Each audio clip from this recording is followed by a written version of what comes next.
Rise and shine, it's Entspresso time. Hey, it's Carmichael, and I am not a morning person. But when you start your day with a powerful routine that inspires you, like watching one of these videos, it can change your life. So let's start your day off right together. Grab your coffee, know that I believe in you, and get ready for a shot of Entspresso with Grant Cardone. I wake up every morning. Espresso keep me going. I wake up every morning. The idea here is, look, commit. Okay, and this is the problem with the schooling system. Everything's got to be figured out first. I got to read the instructions first. Like, nobody really does read the instructions. I never read the instructions. I wrote an article about it. I don't read any instructions. You know, and so, I mean, I can't read them because they're so small. Yeah. so, and even when I could read them, I'm like, I don't want to read the instructions. Can't they make this simpler? Yeah. So, and that is the premise there. Yeah. Can't it just be simpler? Yeah. And the way to make it simple is, and we see this happening today. I mean, this is happening on a global scale where picking a car up now is simple. Pick me up. It's crazy. I don't have to put the address in. It should locate where I am. Car picks me up. I put in the destination, tells guy where to go. You don't even need to pay for it either. It's already I don't have, set up. Like simple. You guys got, everything should be simplified. And the way to simplify things, I remember Mercedes-Benz years ago, I heard about this when they had first figured out how to put a drop back, a hard top convertible into the trunk. They couldn't figure it out. It used to be these old, you know, they'd hang them up in the garage and take them off, and it was like very laborious. And somebody at Mercedes-Benz said, don't tell me what it's going to cost. Tell me when it's done. Just get it done, no matter what. This is how the Elon Musk are thinking today. You know, this is why Apple keeps creating a crazy product. Why this will go away. Somebody's going to come along one day and say, get rid of the phone, and I still want to communicate. Yeah. And it'll probably be on a headset, more like this. We'll probably go in here, right, where I pop. Well, I mean, the watches. Yeah, they're moving there, right? It's crazy. So to where I don't even need a watch. I won't need anything. It's like, okay, I want to call blah, blah, blah. We're moving in that direction of less and faster and simpler. So the way the human being does that, he's in Brisbane this morning, the Gold Coast. I got to get down there. He's committed. He doesn't figure, he just gets a flight. No research. No, not You weren't at all. researching it last night? No, not at all. If you'd have known about this last night, you'd have been doing work about it last night, planning, negotiating with the airlines. When you get compressed on time, and you got a commitment, you're like, I got to be there at 2:30. Everything works out. Yeah, as I was walking out, my assistant, she goes, "Oh, where are you going to stay?" And I was like, "Book me a place. We're close to to the park. Oh, where you're staying. Won't put that out." But we're on this trip. We went to Tokyo. Because things don't work out as planned anyway. Yeah. So I'm not saying go through life unplanned. I have 500 employees. So there's got to be some planning. There's got to be. Is that stretched over your It doesn't need to be companies? me doing the planning though. Yeah. Like maybe I need somebody else to do that. I don't have to do that. No. I just need to know where I want to go. So we were coming to Sydney. I knew I had this commitment with Success Resources to come here and do these events. Good. Tell me when the events are. Bang, bang, bang. Okay, I got to get there, right? So a week ago, I'm like, okay, hey, Lanny, I called my pilot. I want to route to Sydney, but let's stop in Hawaii. Let's go to Kauai. Kids have never been there. We'll stay there for 3 days, acclimate for a second, and shoot down to Sydney. I had enough data to know that I would need to do a route like that. Storm comes in. For some reason, I can't get the place I want in Kauai. Storm comes across the South Pacific, and Lanny said, hey, we might want to be careful with this storm coming down there. I said, okay, well, let's reroute to Fiji. Double storm pops up. Double-headed cyclone. Okay, in our path. He's like, Grant, we can't go that way. We'd have to go all the way around this storm. I said, no, we don't. Go to Tokyo. Now, the point of that story is, look, just keep moving forward. Yeah. Keep moving in a direction that you want to go to. We go to Tokyo. I made all these friends in Tokyo. Yeah. I would have never done that, but I was committed to going to Sydney. And so again, commit, move in the direction that gets you closer to where you're going to go. When it's simple, you can go fast. When it's simple, when you have clarity, when you've got direction, it's so much easier to get stuff done, to actually make progress on your goals. But when you're stuck with overcomplicating, overthinking, over-strategizing, nothing happens. You felt this. You've had ideas. You've had goals. I have too. Dreams, goals, ambitions, desires. Like, here's what I want to do. And then what do? What's the next step? We make it so big. We start thinking of all the possibilities of where it could go and what could go wrong. And we start planning and overthinking and researching and more planning and more research and more. And then as a result, nothing happens.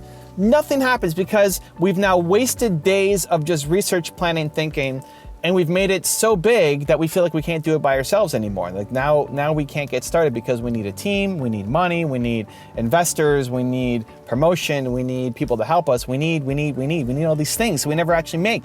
If you've been there, I lost a $40 million deal when I was 20 because of that. Because of overthinking, over-planning, over-preparing, and not enough doing. And it's not that planning isn't important, it's just not the first step. The first step is to get really clear, really narrow, really specific to this is what I need to do, and then going off and doing it. Because you have time. We feel like we don't have time. Even if you have a job, you have family, you have time. The problem is the time that you're spending on your business is not intentional enough, is not simple enough, is not clear enough, and you spend your time going in circles, overthinking instead of actually doing. Does that sound familiar? I was on a call yesterday with Alex, who helps me run Toronto Dance Salsa. So Toronto Dance Salsa, Canada's largest salsa dancing school, maybe North America. You want to learn how to dance salsa, it's the place to be. Got hit incredibly hard because of COVID, right? I mean, think about COVID.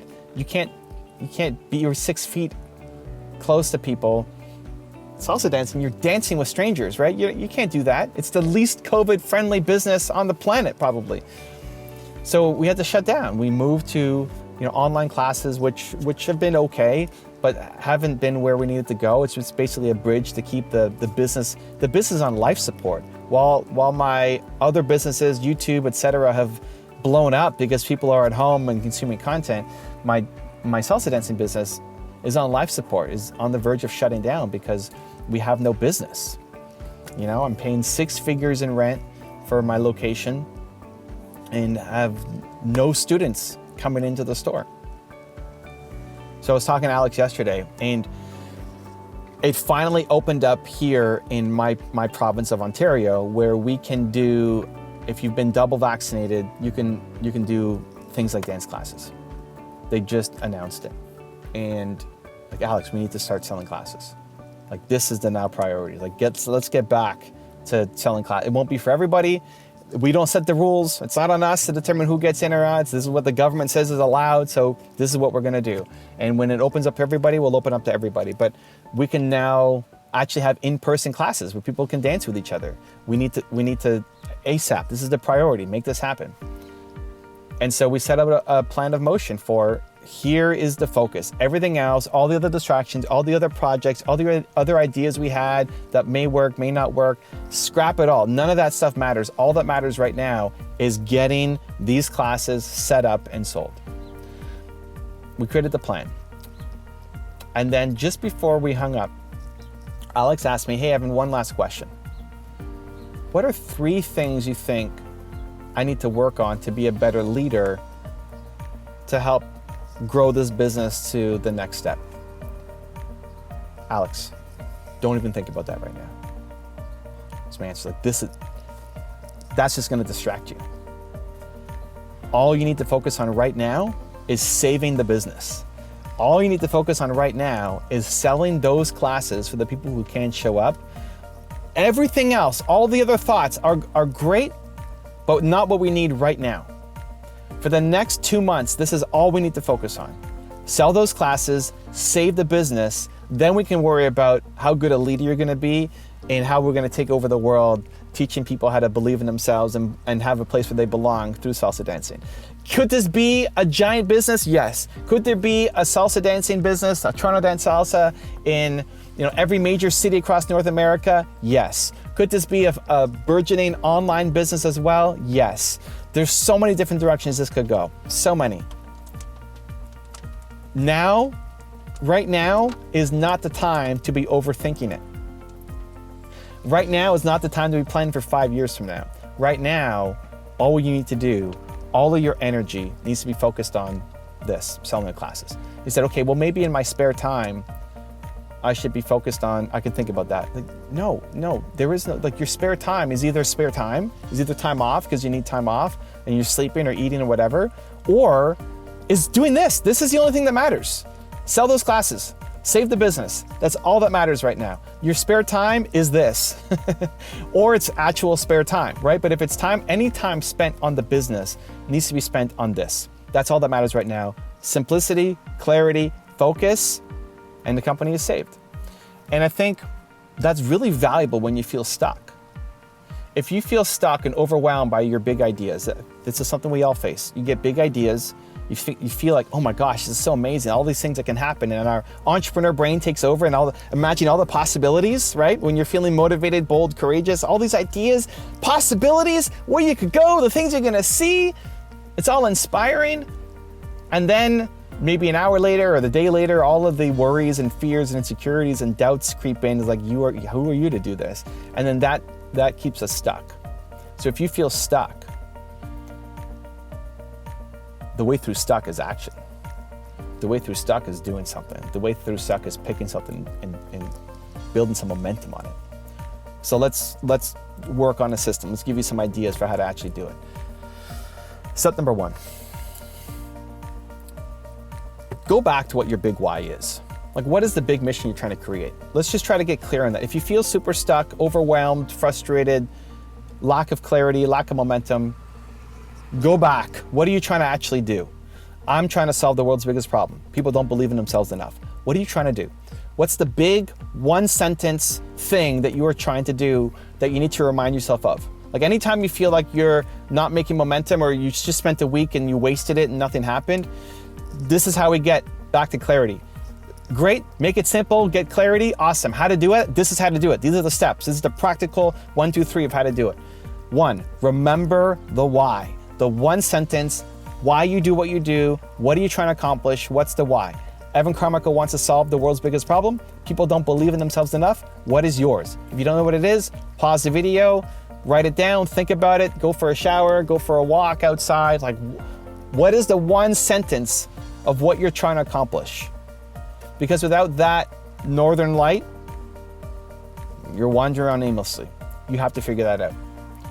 Step number 2, to accomplish that, there's a million things you can do. If I want to solve the world's biggest problem, there's a million things I can do, right?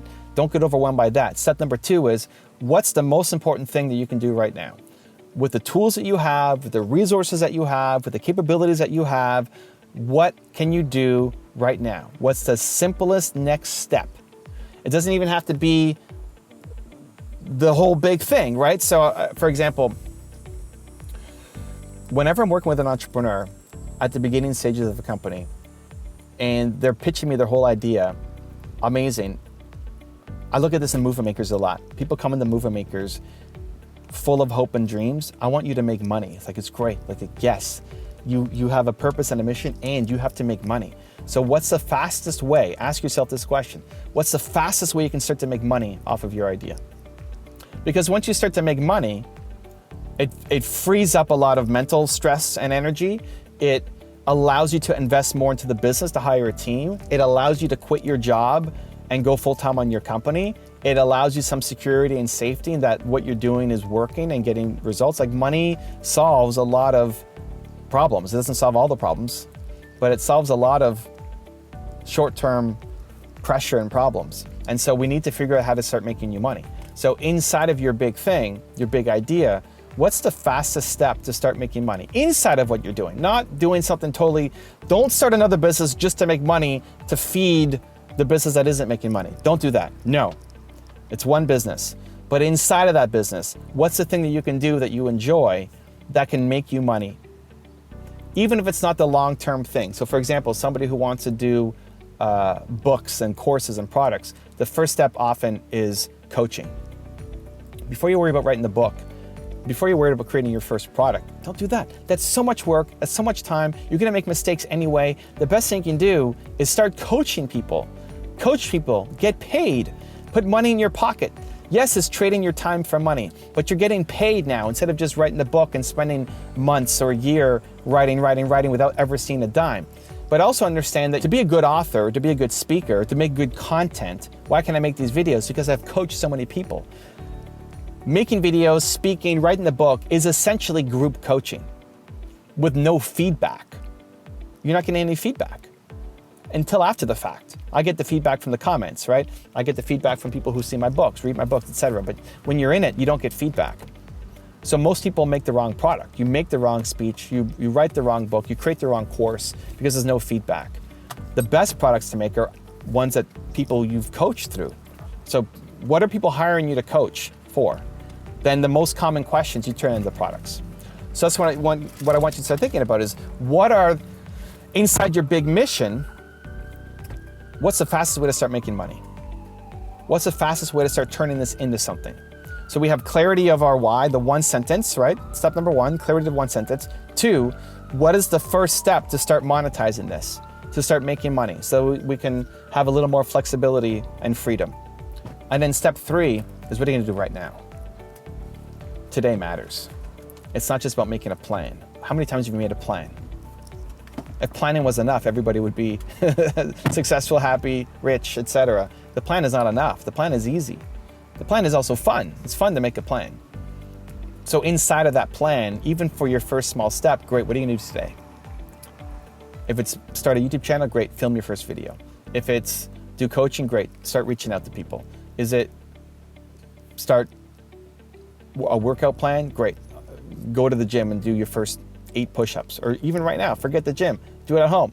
4 push-ups, go right now. Like what's the first step, immediate, that you're gonna take today? Not wait again tomorrow, not wait till next week, not wait till your birthday, not wait till January 1st. Stop waiting, stop teaching yourself that you're the kind of person who waits. You don't wait, not anymore. Not on your dreams, not on the things that matter to you. We're not the waiter anymore, we're the action taker.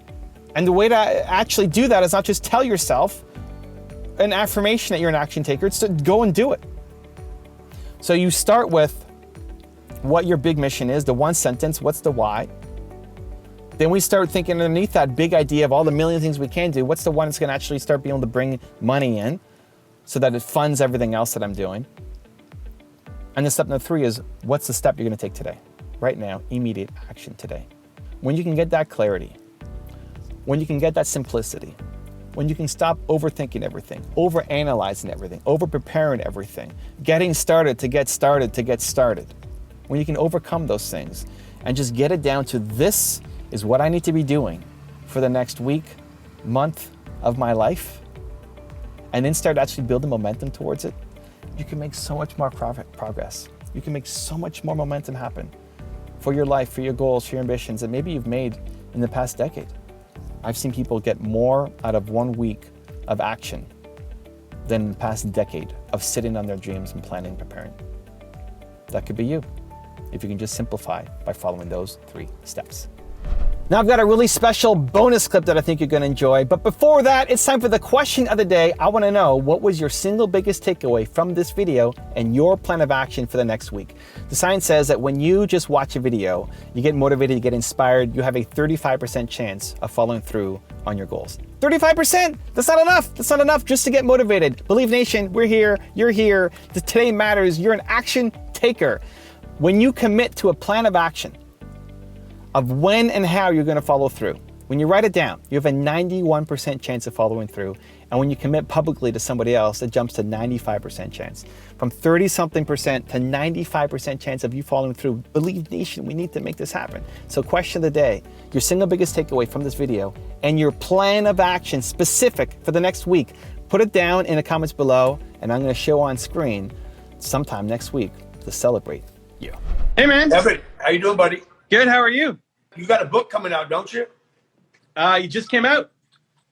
Where can people get it? Get it on Amazon, easiest spot, built to serve, right there. Let's go, man. If you guys don't know Evan, follow Evan Carmichael. He's got a new book out, Build to Serve. Go grab it today at Amazon. Just a good dude right here. I knew I could do more. And yeah, I was starting at the bottom. Yeah, I was in debt. Yeah, I had no money. Yeah, my dad died when I was 10. Yeah, my older brother died when I was 20. Yeah, I was dealing with all these losses and tremendous amounts of depression, fear, angst, up and down kind of behavior. Like quitting wasn't going to get me any closer. Okay. And so, yeah, while all that was awful and terrible and it was tough, number one, dude, it's better than you imagine. I promise you. Ladies and gentlemen, 17 years old, you're 27, you're 37, you're 47, you're 57. It took me so long to get this thing right, to figure it out. I was 51 before I really started making it, okay? Before I started kind of, like making it intellectually, not in the physical universe. I hadn't made it yet in the physical universe. It started really clicking for me. And it was really only in the last 3 or 4 years that I'm like, bang, dude, something just happened. And I did not know that. I did not know if I just keep getting a little better every day, just a little tiny bit better every day, and you don't quit and you don't go backwards and you don't make excuses and you don't blame people and you stay away from the media and the gossip and the bull and the opinions. Let me tell you something. When you put together 10 years of a little bit of advance every day, a little bit, one day you look up and all of a sudden the advance you have made is so massive from where you started that you can't even believe. You can't even believe that you got that far. I'll say the last thing about starting at the bottom. Starting at the bottom is terrible until you get where you want to be. Once you get where you want to be, starting at the bottom will be the greatest blessing. The greatest blessing. Will be like, you know, nobody else knows, nobody needs to know that you started at the bottom and now you're here. And when you get there, wherever there is for you, and it's different for everybody, you're going to know, hey, I did this despite all that. Hey, I want to talk to you today about success. Success, duty, obligation, responsibility. If you approach it any other way, which most people are, most people think, well, I'll be successful if the economy works. I'll be successful if something happens. I'll be successful if I win the lottery ticket. Look, you're not going to be successful if you don't demand it, if you literally don't stake a claim to it and say, this is mine, it's important. You're not going to have it, I promise you. I know, I'm telling you from experience. I spent the first 25 years of my life like a spectator, watching other people get successful and then wondering why I wasn't. Success is your duty. Single biggest mistake I've made in my career was not spending money. It's what put me in a position to be able to buy real estate because I had money, but I had to buy the real estate. I had to use the money. Brad Lee made a comment the other day about money. Money is not to be saved and hoarded. Like it's no good if you don't use it. This is the problem with Bitcoin. When do I transact with it, right? I'm sitting on $1 million worth of Bitcoin right now. I can't get rid of it fast enough. I can't go buy stuff with it. So until that situation is resolved, right? It's why people don't hoard gold anymore. You don't keep gold because you can't exchange it. Money is to be used. For those of you out there that are like complaining about the cost of anything, the truth is that's what that money's for. The only thing, the only purpose money has is to be used. And I was scared that I couldn't produce more money. So every time I spent money, I complained about it. Today, I'm like, that's the biggest mistake I ever made. Should have been spending more money. It wouldn't have taken me 30 years. In the first 5 years, I should have borrowed money I didn't have, and I should have spent money that I did have, and I should have gone into debt to do it, to get my brand out there, to get it known. The mattress guy in your town did it. The car guy in your town did it. Whoever spent the most money, whoever put it all out there all the time, every day, on every TV, radio, and the internet, wins the battle. It's not the prettiest guy, okay? It's not. It's the guy that out-advertises, that outspends you. It takes courage to make money. Almost 90% of sales managers say they don't have time, you know? And again, it goes back to, look, if you knew it was going to bank you money today, would you make time for it? So they would make time for it because they make time for the things that make them money. If you have a customer, hopefully, if you have a customer and you're working a deal with that customer and you got a hamburger in front of you, hopefully you're going to push the hamburger aside and work that deal because the priority is to make money. In the same conversation, that sales manager does not believe that sales training converts to ROI or money, so he doesn't make the time for it. When you say you don't have time, the truth is you're saying I'm not making it a priority because I don't think it makes me money. Hey, a quick note out to all of you out there that believe that an open mind is important, which, by the way, I agree with you. I agree an open mind's important. You know the old saying, the mind is like a parachute. It won't work if it's open. But I want you to add one piece to that. If that parachute is wide open, you're falling straight to the ground. You understand what I'm saying? If it doesn't open, if the mind doesn't open, you're in trouble. If it opens too wide, you're a dead man bouncing or a dead woman bouncing. My point to you is this, okay? Most people do actually have an open mind. The problem is many people, they have a mind that's wide open with no filters, no gates, no protection. You listen to everyone. You listen to everyone on Facebook, everyone on Instagram. You listen to your uncle, your aunt, your mom, your dad. When the mind's too open, you get too much data and you go into confusion. So look, you want to get your work ethic so high that people actually admire you. I'm going to ask you a question right now. Do people know you because of your unbelievable work ethic? If you can't answer yes to that, man, you're not going to get in that top 10%. You got to get at the top. People have to know you, not because, oh, he's a good salesman. Oh, he's a good this. Oh, he's an artist. Oh, he's a good pianist. Oh, he writes a great, story. No, dude, people need to know you for one major thing first. He works. He produces. The guy's there every day. The guy's pushing and shoving. Because the truth is, no matter how good your ideas are, how good your art is, or how good your skill set is, if you're not working, man, if you're not vibrating at a frequency that people say, my God, how does that guy do all that? If you're not vibrating at that rate, 10x levels, massive action, tremendous work ethic that's just a muscle now, and it's just a discipline in your life, and it's a normal way that other people think is abnormal. Ryan Seacrest, Tom Cruise, Oprah, Steven Spielberg, Donald Trump, still pumping and working as a billionaire. Look, if you're not working at that level, you're not going to make it. Get your work ethic in, man. It's the American way. Work ethic. Check it out. How important is it to have that team? And to all those who are watching that are starting out their teams, what would be the advice that you would give them? Yeah, well, the whole solopreneur thing, I'm going to do it by myself, I'm going to work from home, it's not even real. Like, I know it's popular, you see it on Instagram, and you think some guy's doing something on Instagram. He's not doing anything, dude. He posted an image of his car that he washes on Instagram, okay? Okay, it might not even be his car, by the way, okay? He's rubbing out his car and posted somebody else's car. He posted a picture of Edwin's car as he passed up here in the hills. So, after he freaking mowed my lawn. So, what would I tell you? Dude, you got to be on a team. I mean, like how are you going any place by yourself? You live on a planet with 7 billion people. You're like, I hear people say all the time, I'm an introvert and I don't like people. Do you live on planet Earth? Okay, kind of the wrong place to introvert. So, people, I know people that can't swim, man. I'm like, 2/3 of the planet is water. Dude. Jump in this pool. You might want to get your strokes on, dog. I mean, there's a chance in your lifetime that you're going to need people, and you might need a backstroke, right? You might need to be able to hold your breath at some point. So like, I don't understand why people aren't getting prepared. We live on a planet that is basically, it's got gravity on it, it's got an atmosphere, and there's one common thing, whether you're Chinese, Hispanic. I don't think Hispanic's even a group, is it? Latinos, man. Okay, sorry, man. Okay, you got blacks, you got whites, you got Italians, you got all these people, right? Koreans. We got all these people, but the truth is, man, economics bind us all together. Okay, I go down to the grocery store and there's somebody from Korea in there. I'm trading money with that person. Okay, that is the exchange. You're on a team. Your team can be your team that has the goal they want to go get is to hit a target. But part of your team is also the people you're selling to. Right.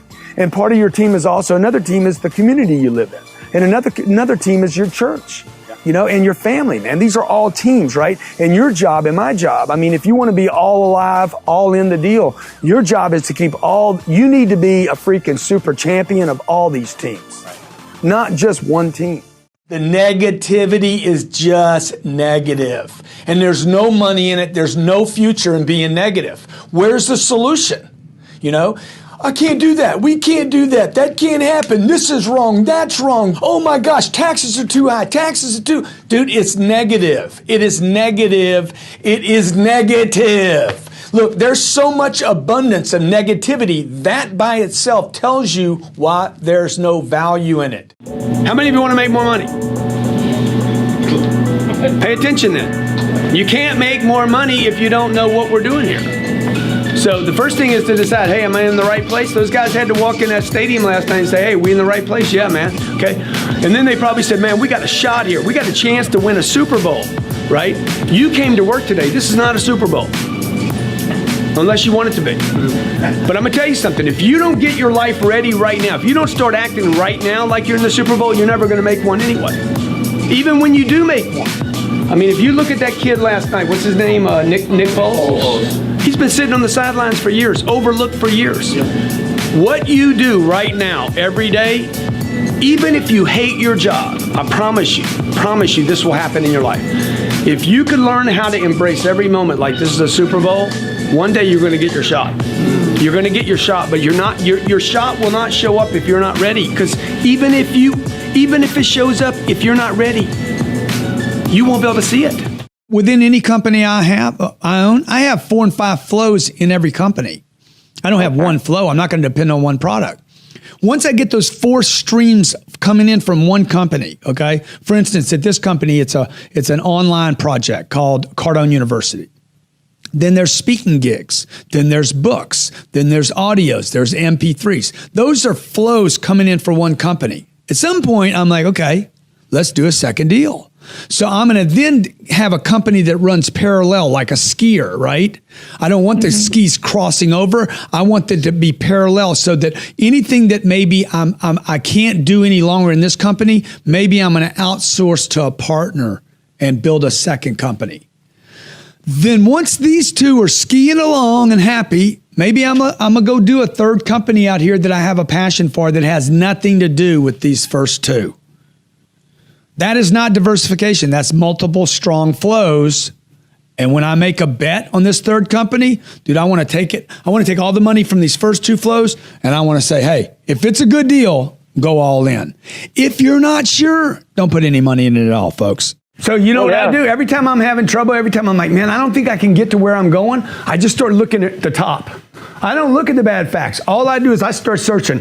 Tell me about wealthy people, facts about wealthy people, anything. What are they doing? What are they buying? It just gets me out of my problem, right? It gets me to think bigger. You know, the first plane I bought this plane because I saw other wealthy people making moves. I'm not an irresponsible person, okay? Like, I have always been a very frugal person, but the frugal was hurting me, not helping me. The old adage is your network is your net worth. How rich you can get has something to do with who you're hanging with. How rich you can think has something to do with who you're hanging with, okay? How smart you are has something to do with your surroundings. If you hang out with dumb people, you're going to end up dumb. If you hang out with junkies, you're going to end up being a junkie. You hang out with criminals, I'm not talking about the people that go to jail. I'm talking about all the people at your office right now that cheat their employer and cheat themselves. You hang out with crims, you end up being a crim. If you want to build a network, number one thing, commit to building a network.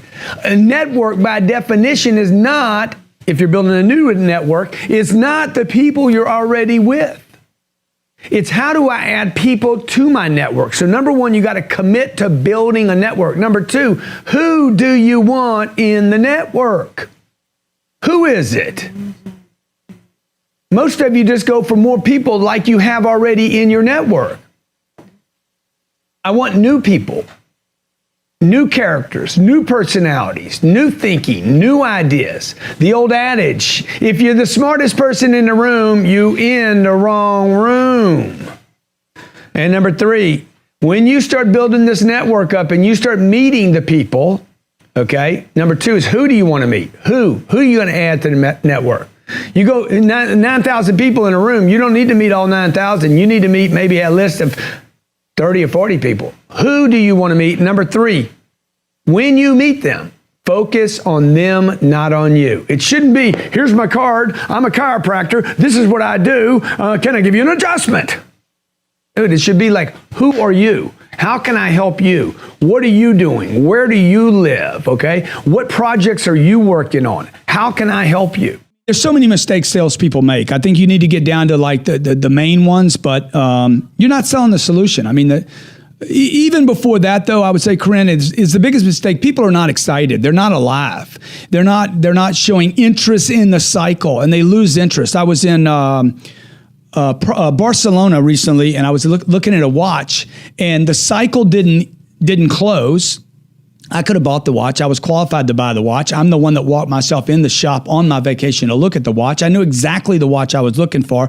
And when I left, my wife said, what could he have done to close the sale? I said, well, he could have kept life in the cycle. He could have kept the cycle open. So what I mean by that is, look, if you're not interested, if you don't believe the cycle can be closed, it will not close.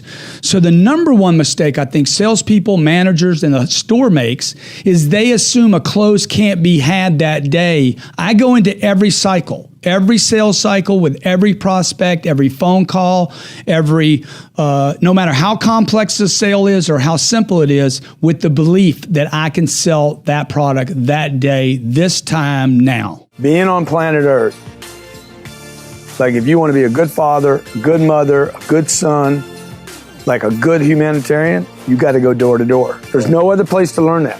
Like the skills that I learned at, I guess I was 30 years old, probably for 3 years I did door-to-door sales. It was door to business. Okay.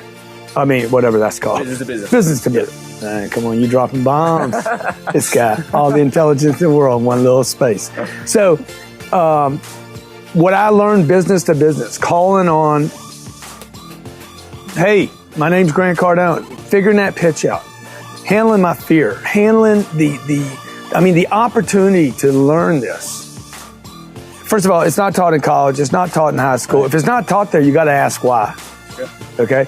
I mean, they don't teach you anything in most of these schools, in formal education. The real skills you need are not done in a desk. Right. They're done when you walk up. First of all, when you leave your car and you walk up the sidewalk, and you're like, I don't know these people.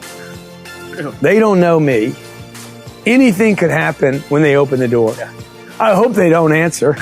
That's the best outcome here, And all the stuff that you're going through, like some of the most successful people I know have been on missions. They spent 2 years on missions. I was on a mission. Yeah. So. Some of like I know a guy that's going to take his company public this year, a multi-billion-dollar company, started from scratch, no formal education. He was a missionary work. Hey, work to your potential, not your quota.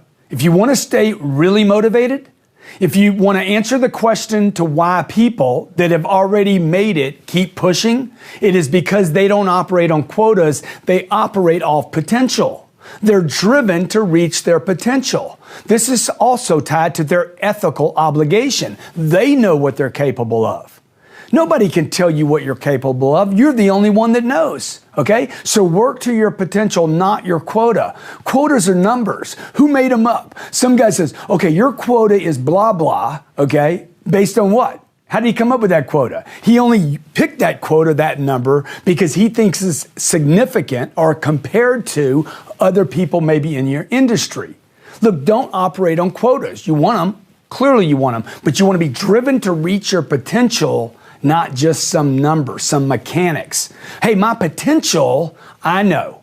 Nobody else knows it. I know what it is. You know yours. Work to your potential, not just a quota, and I promise you, you will be on fire day and night. I go out every day. This is how I think about money. I'm running every day for money. I'm fucking busting my ass, man. I'm busting my ass every day. I'm busting my ass. I'm busting my ass. Trying to fill up the refrigerator, take care of the kids, get good education for them, fuel the plane up, put fuel in the plane, fly the plane, take care of the plane, wash the plane, right? Get a new plane, okay? Advertise, right? Advertise, take care of my wife, buy her some Chanel, invest in my business, right? This is what I'm doing all day long, And then what I'm trying to do really is I'm trying to put this money to use at some point. Okay, I operate with what I call as a 40% point. I'm looking for 40% to save on my income. Whatever it takes, how much money do I need to make so that I have 40% that I can take over here and shove a big giant piece of cake into a deal? Now, the phenomenon about 40% is this. There's a point where it's impossible for you to save 40%. See, I found I had to get to around $10,000 a month in income to save $4,000. So I had to keep making this go up. The income is the only thing that restricts how much money you can invest and save. So this is why the guy that says, I'm good, how many of you have employees that are like, I'm good making 50 or 60 grand a year?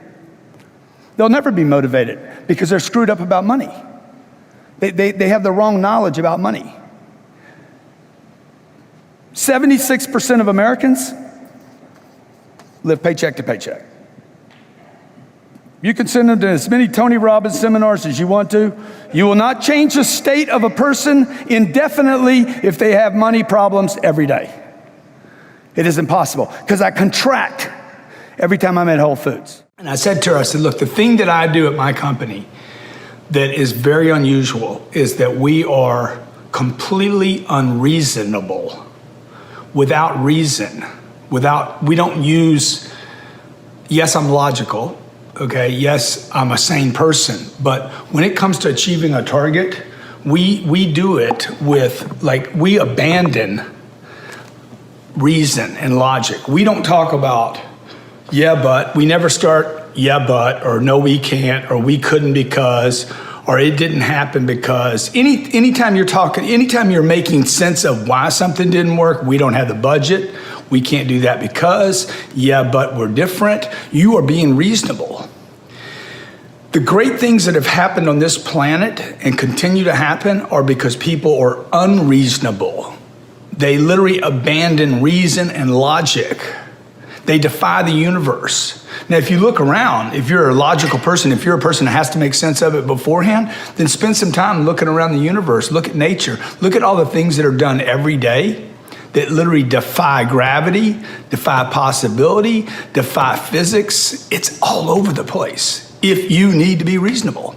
Now, in my case, I don't need to be reasonable because there's enough cases of super successful people doing things that are amazing, whether it was a manufacturing, a new product, or whether it was Steve Jobs coming back to Apple and turning that company around. Every day, look at Amazon.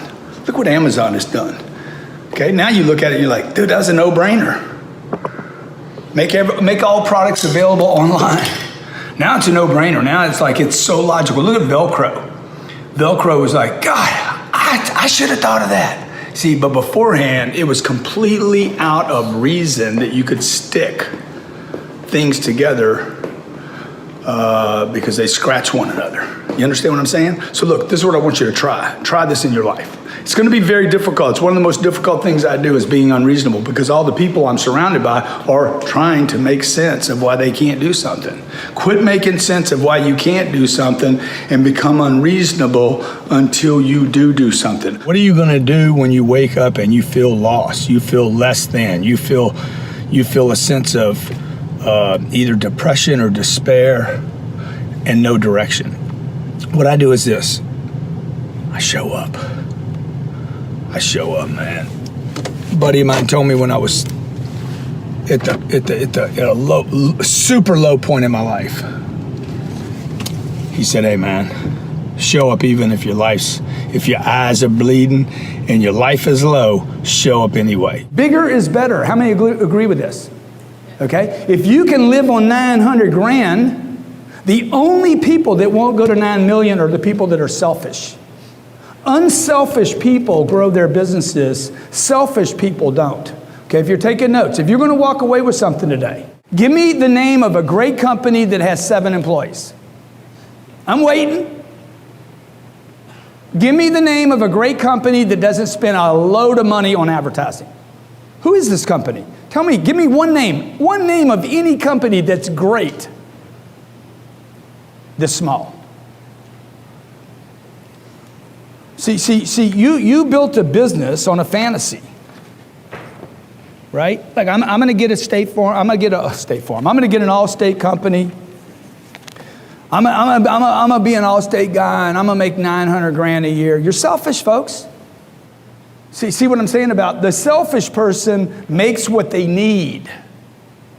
The unselfish person says, I'm going to make more than I need. I've been lost most of my life, literally the first 45 years of my life.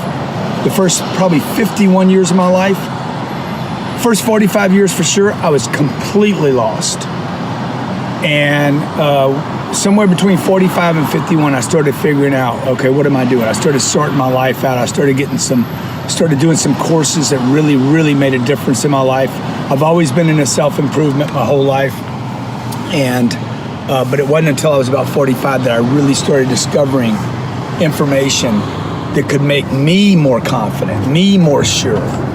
You know, when I was 25 years old, I was a young salesperson and I didn't like sales, and I got educated on how to sell, and I became very, very good at it.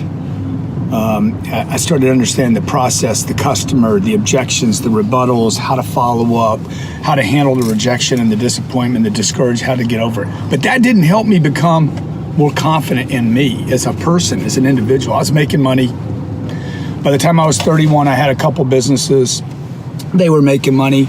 Probably had, you know, $300,000-$400,000 saved when I was 30, 31 years old, because I was starting to make a little money, right? By the time I'm 33, I got probably $1 million in the bank. I still didn't feel good about myself.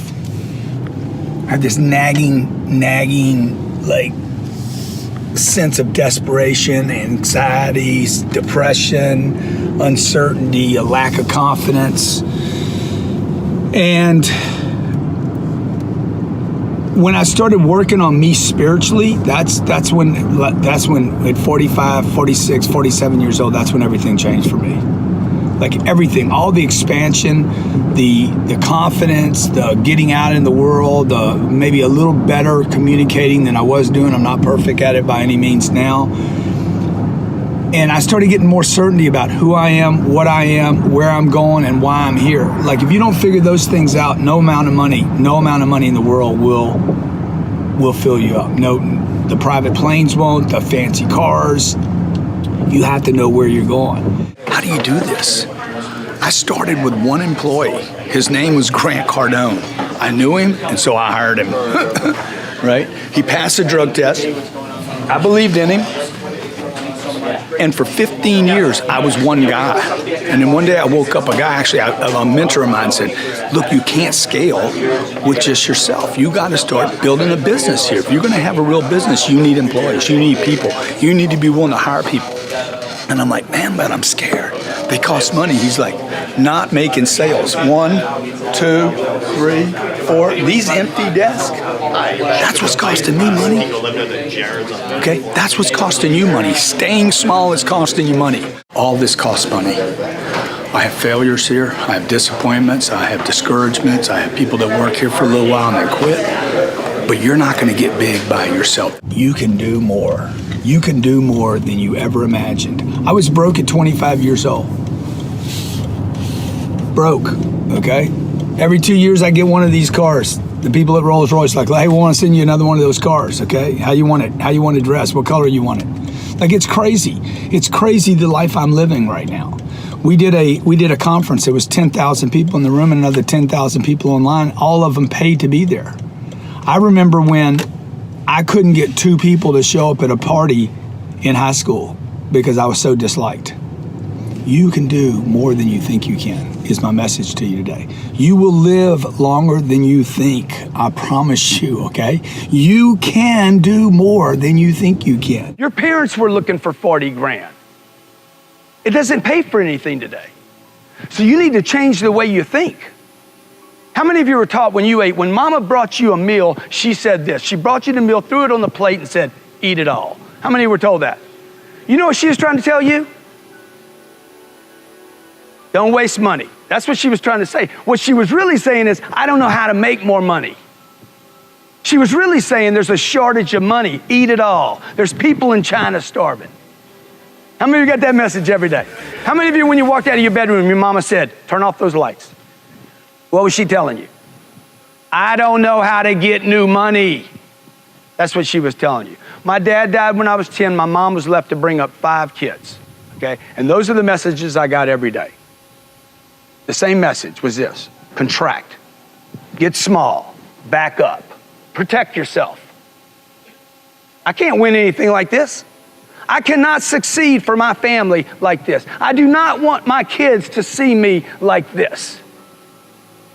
I want my kids to see me on attack, right?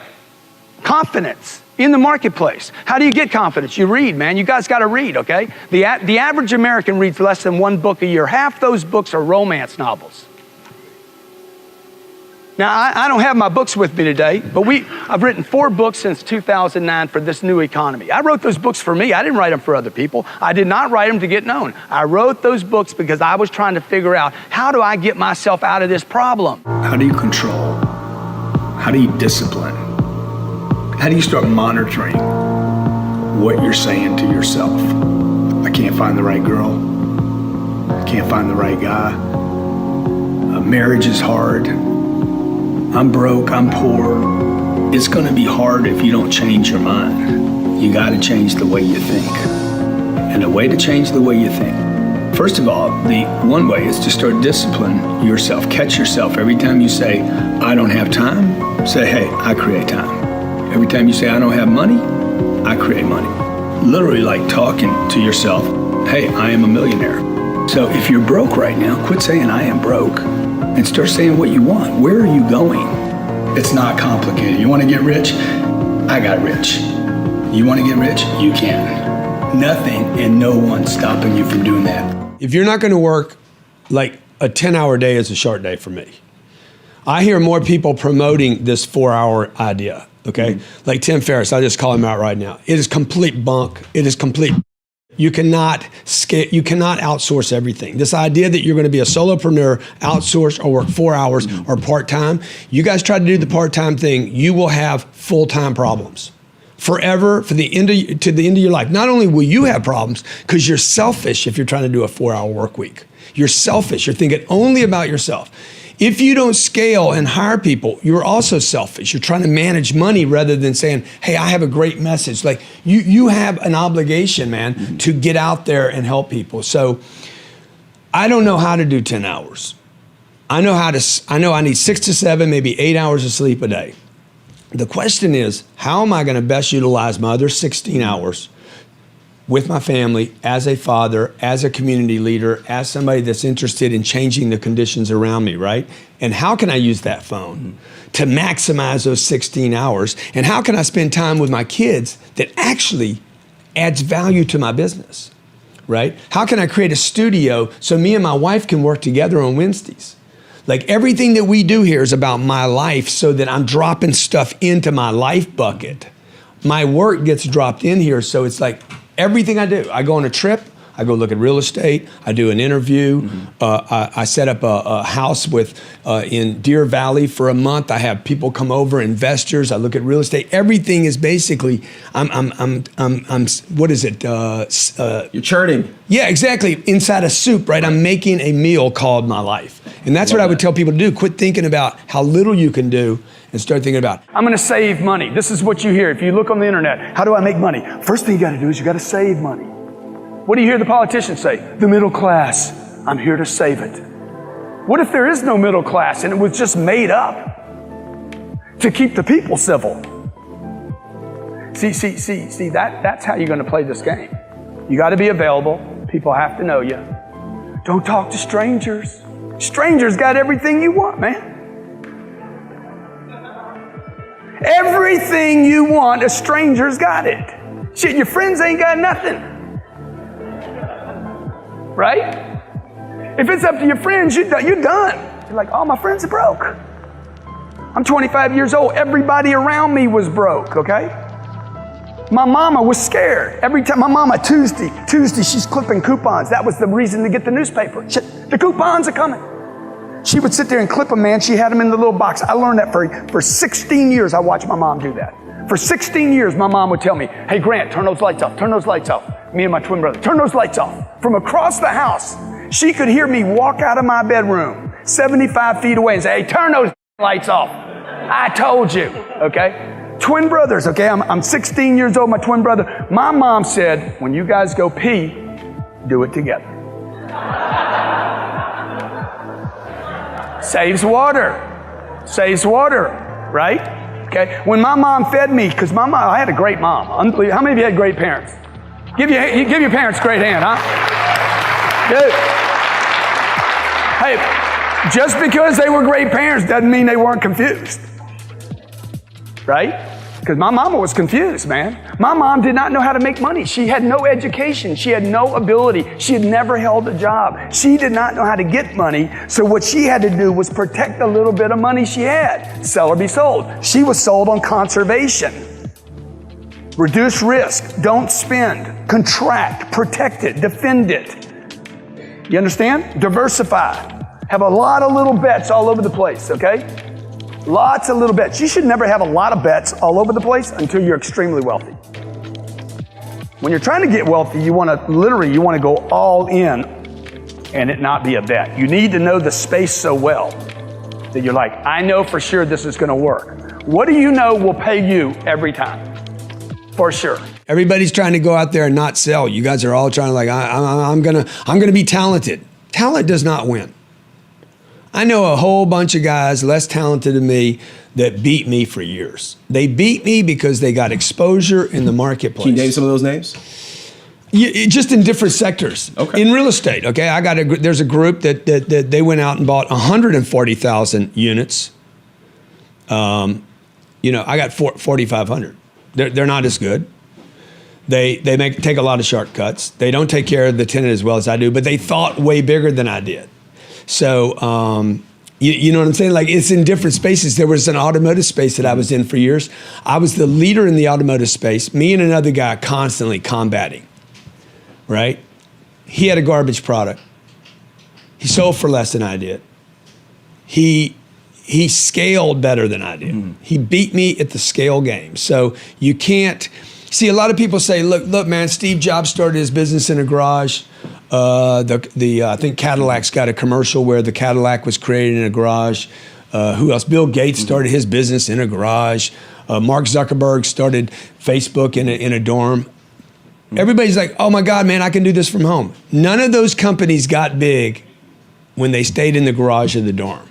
Marky Z didn't make it until he moved to Silicon Valley and built a team, okay? Google didn't become Google until they had a campus in Silicon Valley and they scaled to tens of thousands of employees. So you have to scale to be great. So would you say then for the average entrepreneur out there, as they're growing their business, getting those sales, they should definitely be setting some of that income aside you should outsource?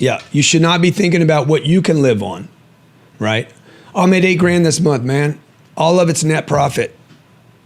All that money should be reinvested in people. So that's why people think incorrectly. That's why I always go back to this argument about, look, the solopreneur is selfish, almost like a little selfish child, right? I'm going to go out. I left my job. I was making 90 grand. Now me and Gary Vaynerchuk had this conversation. I was making 90 grand. Now I'm going to work for myself and make 90 grand. And Gary's like, well, yeah, the guy's better off. The guy's better off working for himself for 90 grand than working for somebody else. And I'm like, dude, nobody's better off working for 90 grand. You can't live on 90 grand. Not today, you can't. No, anywhere in America. There's nowhere in America. You live for 90 grand in Miami, you're going to have $12,000 before taxes left over at the end of the year if you don't shop at Whole Foods. So the point of that is, if you were working for $90,000 for a company and then you go work for yourself for $90,000, you should be taking that money and buying a secretary, buying a receptionist, buying scale, buying a sales team, reinvesting money. You should not have any money left over at 90 grand. LeBron shows up. This dude comes in 15 minutes before practice, and LeBron gives him that look like, hey, dude, what's going on here? He's like, what do you mean I'm 15 minutes early? He's like, should have been here an hour ago. And when he says that to this dude, the guy knows LeBron's been there for 2 hours. So all I ask you to do, like, here's a guy, probably the best that's ever walked out on a basketball court, short of Michael Jordan. But both of them had one thing in common. They worked, okay? It wasn't about just their talent. It was about their work ethic. People knew them for their work ethic. So just ask yourself this week, do people know you for your work ethic? Are people like, man, you work hard? Are people actually commenting about you showing up early and staying late? Because if they're not, then you're just blending in with everybody else's work ethic. At the end of the day, talent will not win the game. It is work ethic that will win the game. So when I saw this, I'm like, here's a guy, top of his game, got all the money you could possibly, he could never spend all his money. Impossible. He'll be a billionaire, okay? And he's showing up 2 hours early to make sure he plays the game, to make sure he's in physical condition, to make sure that he can stay in the game. long past it. He doesn't even need it. He's got all his rings. I got to tell you, I was so inspired by it because I got a bunch of partners. I got guys that I do business with. I got one of them in particular that I'm having some problems with. He told me, man, if I had your money, dude, I would retire.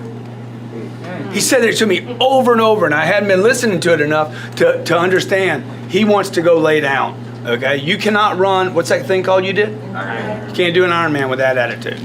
Don't know why you'd want to do an Ironman. But I tell you what, if you could do an Ironman and then take that and add it to your career, to the longevity of your career, you know, because look, it's going to be 5 years from now, 10 years from now, it's going to be 20 years. You're going to look back and say, and the marketplace is going to reward whatever you do every day. I'm in a lot of battles every day that nobody sees. I mean, some of these battles are brutal, man. Like there's some things, it doesn't matter how many people you have around. You could have 85 employees, another 150 some other place. You could be married, have kids. There are so many things that a person, if you're in the game all the way, you will have to do by yourself. You're gonna die by yourself. Like, it doesn't matter how many people you get around. Dude, there's some things you gotta confront your fears by yourself. You gotta confront your doubts by yourself. That's the stuff that I'm doing every day. So I'm stringing a lot of futures. I got a lot of games going on all the time. I got a lot of games I wanna win at. Half of them I lose, half of them I win, but I'm gonna fight. I have a tremendous, I don't have the flight. Fight or flight. I have the fight. I'm a fighter. Like, I've really trained the fighter because I remember being bullied as a kid and I didn't like it. So, you know, I'm a fighter. I'm in there figuring out the fight. Like, all this stuff that I do all the time, the webinar, I've done 3 webinars in 22 days. Nobody's done that. Nobody's ever done bang, bang, bang, bang, bang. Two are free. The third one we sell. Super successful. These are best-selling, multi-million-dollar webinars out of an idea. While I'm doing that, I'm negotiating a $160 million sale, $125 million refinance, $160 million purchase. We started our 4th fund. Dude, just like, pressure. How do you do it? The more you guys get going on, the better you're gonna like the game, I'm telling you. This car right here, this Rolls Royce Wraith with freaking the magic astrological zodiac sign built into the ceiling with little sparkles. Dumbest damn thing you could ever buy in your life is a big expensive luxury car. In fact, in my rant today, I want to share with you one of the things that I did smart in my life was I never bought these exotic cars that everybody seems to go out and buy as soon as they make a little money. What I did was this. I waited to ever do a dumb thing like this. One of the dumbest things I ever bought in my damn life, I waited until, number 1, I didn't have to buy one, and number 2, until it didn't matter. I just got my financial statement in 3 months, the first 3 months of this year compared to last year, a double. You understand what a double is? A double means I can do stupid shit now, Look, once you make enough money to where you can blow $461,000 and it don't matter, then go do it, Until then, do not waste your money. I'm sorry, this car was only $384,000. I didn't want to exaggerate to you, but I think they added some stuff to this bad boy. So look, until then, don't waste your money on watches and cars and Brioni suits, It's ridiculous. You guys that are buying $1,200 shoes, stupid. You guys that are buying $200,000 cars, stupid. You guys that are spending money on homes, no offense, but you're stupid. You don't need an expensive house. You don't need a country club yet. What you need is paper. You need money, baby. You need net worth. You need passive income. You need flows, baby. Flows and flows and flows. You don't need a Rolls Royce. Fear is the great indicator. Sooner or later, you will experience fear when you start taking new actions at new levels. In fact, if you aren't, then you're probably not doing enough of the right things. Fear isn't bad or something to be avoided. Conversely, it's something you want to seek and then to embrace. Fear is actually a sign that you're doing what is needed to move in the right direction. What is fear anyway? I mean, really, does it even exist? Is it real? I know it feels real when you're experiencing it, but admit it, most of the time, what you fear doesn't even occur. Fear, for the most part, is provoked by emotions, not rational thinking. Chances are that when you were a child, you found fear in irrational things, the boogeyman under the bed, for example. Adults have their own boogeymen, the unknown, rejection, failure, fear of success, and on and on. For example, if you're afraid to call a client, then it's that sign that you should call that client. Fear of speaking with the boss is an indication you should march into his office and ask for a moment of his time. Everyone experiences fear on some level. Fear doesn't just tell you what to do, it also tells you when to do it. Ask yourself, what time is it at any point in the day? And the answer is always the same. The time is now. The time is always now. And when you experience fear, it's a sign that the best time to take action is at that very moment. Now, the only thing that will make a difference in that moment of fear is action. Failure comes in many forms. It occurs whether you act or you don't act. Regardless of the outcome, I would say it's far preferable to fail while doing something than to fail by over-preparing while someone else walks up and scoops up your dreams. Fear is a sign to do whatever it is you fear and do it quickly. I grew up in Lake Charles, Louisiana, for those of you who don't know my story, and my dad was, he had 5 kids, wife. He was dedicated and committed to being the provider for his family, like many of you are. How many of you provide for your family? Probably want to do a good job at it. My dad wanted to do a good job at it. So my dad died when I was 10 years old. He had owned a life insurance company. He actually started a life insurance company. It was taken from him and a partner. It was taken from him at the age of, I guess he was 42 years old. 42 years old, he's got 5 kids. He's got a wife to take care of and no job. How many have been in transition before? Yeah. So 42, a lot of obligation now, starting to move into the middle class. 42 years old, he's got twin boys coming. They didn't plan us. You know, good Catholic family, doing the planning. Every 5 years they'd have a baby. So he was planning. You could tell, like when I look back in his life today. This is a long answer to a short question, but like you guys need to figure out your why you're going to do whatever you're going to do. My dad knew why he was going to do what he was going to do, but my dad didn't think big enough. I got 2 things from my dad. One, every day he worked, he was up early, he stayed late. He's in transition between 42 and 52. He's in transition in his life, right? He's having to go from life insurance company, big dream, company gets stolen away from him. He's like, what am I doing? Right? This is the story of the middle class right here. This is called gravity. This is yesterday's Miami bridge falling. And everybody's like, I can't believe that happened. Structures fall, folks. So this is what I learned from my dad. My mom had to sell a dream house that was paid for in cash. My dad bought a dream house a year and a half before he died. We all went in, celebrated. Oh my God, this is unbelievable. This is crazy. This is great. We made it to the middle class. My dad dies. My mom has to sell the house literally a week after my dad dies. When she should have been grieving, she was having to sell this dream house. You understand what I'm saying? This is what I learned when I was 10 years old. Oh man, life is short. Okay? My dad didn't provide. He worked hard, but he didn't have enough. Because if he had enough, my mom would not have had to sell the dream house. Everybody agree with that? Okay. My mom did not know how to produce new income, so my mom had to go into conservation. So when you ask me the question, how'd you start? I started with the wrong data. Okay, I started with the wrong data. And the data was, hey, life is short, something bad's gonna happen, all that's true. But if you could outproduce, if you could produce enough income, you could start solving some of these problems, like indestructible income. My daddy told me Dr. Care, our local doctor, he was the most successful doctor we knew both the most successful doctors, Dr. Care and Dr. Morin, right? And Dr. Care was at the house and they're drinking martinis. I'm like, damn, I'm gonna do that too. I'm gonna drink martinis, I'm gonna be James Bond, right? And Dr. Care came up to me and says, give me $1. I had $1 too. He's like, give me that $1. I'm like, I ain't giving you $1. My daddy said, never deny a man in power. Never deny a man in power, okay? Never talk poorly about somebody in power. Push power to power. That's a good investment, folks, okay? If you're taking notes, write this down. Push power to power. People that are doing good things, people that are making a difference, people that are out there, push power to power and ignore everyone else. We don't help people that have nothing. I'm telling you right now, I do not help people that have nothing. I help people that have something and want to make it more. I'm not talking about money right now.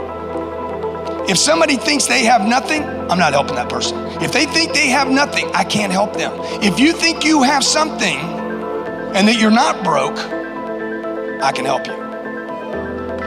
Because you're not broke, okay? This lie you tell yourself about, I don't have any money, I don't have any money. You have something, man. You got commitment. You got creativity. You can't bankrupt a guy like me. How you gonna take all my money? I get asked this all the time. Man, what would you do if somebody took all your money? Ain't nobody gonna take all my money. Okay, nobody can take all my money. Nobody thinks big enough. You can't steal all my money, dude. A thief never thinks big enough. That's why he steals. A thief steals less than he could have made honestly. Okay, but if I didn't have any money today, take away everything, whatever that means, everything is, I'm still left with what? I'm Grant Cardone. I got courage. I have creativity. Those are the things that matter. Okay, I'm willing to come off of a damn, whatever that thing is, the box. I got guts. I'm willing to be bold, right? How many of you have those things? How many of you got courage? How many of you got creativity? How many of you got guts? How many of you got dreams? If you want another amazing Grant Cardone video, check it out right there next to me. I think you'll love it. Continue to believe, and I'll see you there. I don't end up doing things that are destructive when I'm busy doing things that are constructive. The truth is, I was never a drug addict. I just had too much free time and made bad choices.